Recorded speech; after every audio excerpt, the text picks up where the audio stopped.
Pico looked inside his wallet. One lonely coin rolled out. That was it. He checked his pockets. Nothing. He opened his banking app. The number on the screen was so small. He checked it twice. Maybe the app hadn't loaded properly. It had. Pico sighed. Again. Every month, the exact same thing happened. At the beginning of the month, he felt rich. His paycheck arrived. His account looked healthy. For a moment, life felt easy. Pico smiled. This month will be different. He had a plan. He would save money, spend less, stop buying things he didn't need. Maybe he would finally build a little savings. It sounded simple. It even sounded exciting. Then, Monday arrived. On the way home, Pico bought a coffee. It was only a few dollars. The next day, he ordered food. I've had a long day. The day after that, there was a sale online. It would actually cost me more if I missed this deal. A few days later, his favorite game released a new skin. It isn't expensive. Then came another snack, another delivery, another little purchase. None of them felt important. None of them seemed expensive. Every single purchase felt tiny. Pico never thought, this is the thing making me poor. Because every time he spent money, his brain told him the same story. It's only a little. Weeks passed. Then one morning, Pico opened his banking app again. His smile disappeared.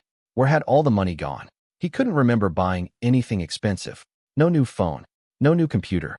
No giant shopping spree. So, how did his account become almost empty? Pico leaned back in his chair. Something didn't make sense. He wasn't wasting thousands of dollars. He wasn't trying to become broke. So why did it keep happening? Maybe he just wasn't good with money. Maybe he would always be like this. But what Pico was about to discover had almost nothing to do with money. It had everything to do with how his brain made decisions.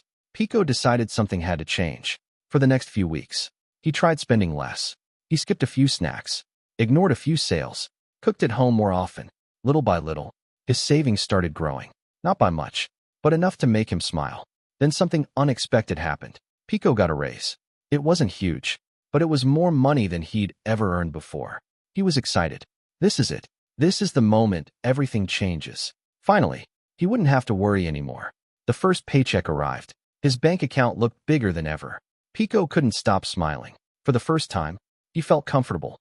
So he celebrated. He upgraded his headphones, started ordering food a little more often, bought better coffee, subscribed to another streaming service. Nothing crazy, just small upgrades. After all, he was earning more now. He deserved it. Weeks passed. Then one morning, Pico opened his banking app again. His smile disappeared. Almost everything was gone. Again, Pico couldn't believe it. I earn more. So why do I still feel broke? That question stayed in his mind all day. If earning more money didn't solve the problem, then maybe money wasn't the real problem. Later that night, Pico found something psychologists have studied for years. It's called lifestyle inflation. As our income grows, our spending quietly grows with it. Yesterday's luxury becomes today's normal. The expensive coffee no longer feels expensive. The monthly subscription barely gets noticed. The nicer shoes feel completely reasonable. None of the purchases seem foolish on their own, but together, they quietly erase the extra money. Without realizing it, Pico hadn't improved his financial situation. He had simply upgraded his lifestyle. His paycheck got bigger, but so did his habits. And for the first time, Pico wondered, what if the amount I earn isn't the thing keeping me broke? Pico couldn't stop thinking about it. If earning more money wasn't the answer, then what was? A few days later, something interesting happened. Pico was walking through a shopping mall. He wasn't planning to buy anything. He was just looking. Then he saw a pair of shoes. They looked amazing. He imagined wearing them. He imagined how happy they would make him feel. Without thinking too much, he bought them. The moment he walked out of the store, he couldn't stop smiling. The new shoes felt incredible. For the rest of the day, he kept looking down at them. It felt like money well spent. But a week later, something strange happened. The excitement disappeared. The shoes hadn't changed, but the feeling had. Now, they were just shoes. Pico shrugged. A few days later, he found another thing he wanted. This one will make me happy. So he bought it. Again, the excitement lasted a few days.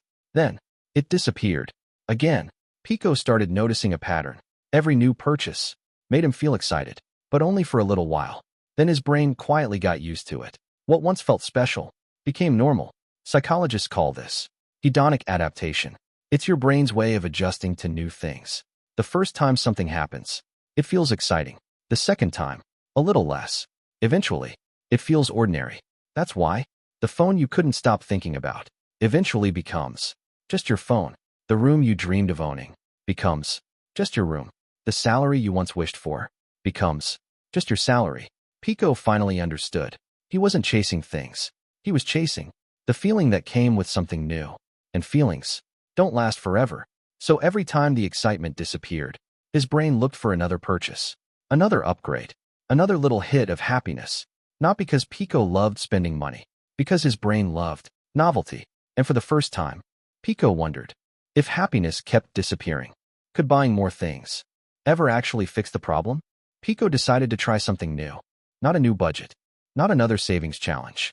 Just one simple rule. The next time he wanted to buy something, he wouldn't buy it immediately. He would wait. A few days later, it happened. Pico was scrolling through his phone. An advertisement appeared. It was for a brand new pair of headphones. They looked perfect. The pictures were beautiful. The reviews were glowing.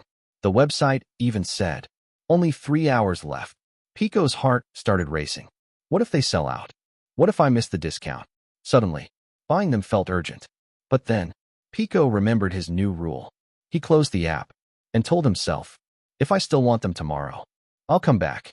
At first, it was surprisingly difficult. He kept thinking about the headphones. He almost opened the website again. Twice. Then 3 times. But he stopped himself. The next morning, something strange happened. The excitement wasn't as strong anymore. The headphones still looked nice, but they no longer felt like an emergency. Pico smiled. For the first time, he realized something important. He hadn't wanted the headphones. He had wanted the feeling of buying the headphones. And those were 2 very different things. That afternoon, he looked back at the last few months. He remembered buying things after stressful days, buying things when he felt bored, buying things to celebrate, buying things simply because everyone else seemed to have them. Almost none of those purchases had been planned. They were emotional. His wallet wasn't controlled by his income. It was being controlled by his emotions.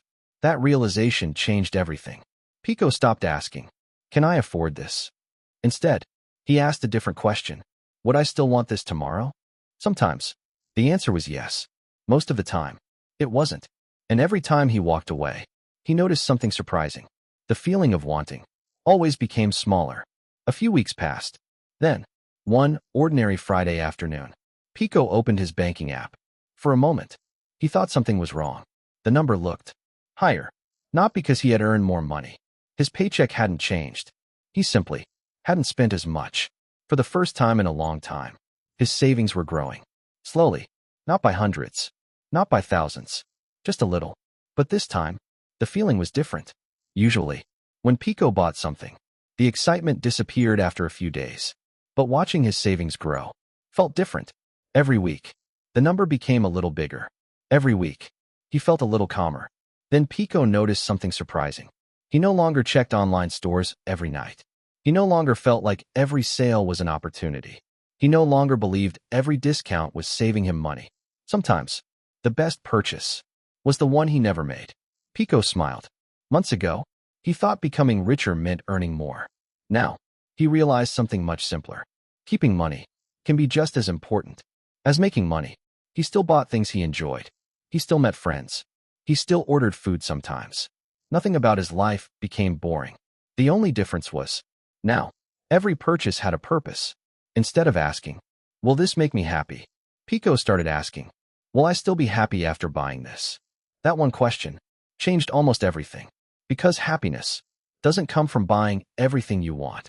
It comes from knowing you don't need everything you see. Pico looked at his wallet again. It wasn't full, not even close. But for the first time, it wasn't empty either. And somehow, that tiny difference made him feel richer than his last paycheck ever had. Because Pico finally understood, being wealthy isn't about one lucky day. It isn't about one perfect investment. And it definitely isn't about one giant paycheck. It's built one decision at a time, one choice at a time, one day at a time. The funny thing was, Pico didn't become happier because he had more money. He became happier because he finally stopped letting money control every decision he made. And maybe that's where real wealth begins. If you enjoyed learning with Pico, subscribe and join him for the next episode, where Pico discovers why Pico always compares himself to others.